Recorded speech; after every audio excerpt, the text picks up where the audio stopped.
কর্মসূচির একটাই উদ্দেশ্য, গত অনেক দিন ধরে আমরা দেখতে পাচ্ছি আমাদের ঢাবি জাবি আমাদের ইডেনের আপু ভাই সবার উপরে অনেক অত্যাচার, নির্মম গণহত্যা চলেছে।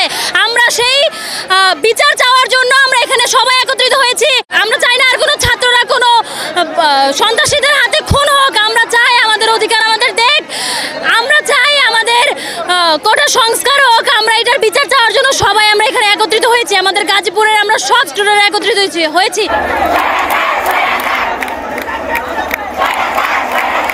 আসছে আমাদের যে ন্যায্য অধিকার আদায় করার জন্য, আমাদের যেটা কোটা সংস্কারের দাবি জানাচ্ছি আমরা এটা সরকারকে বলছি না যে কোটা বাদ দেন, আপনি আমাদের একটা সংস্কারে আনেন, একটা আইনি স্বাভাবিক পর্যায়ে সাময়িক পর্যায়ে নিয়ে আসেন, যেটা আমাদের সবার জন্য মেধাবীদের জন্য যোগ্য।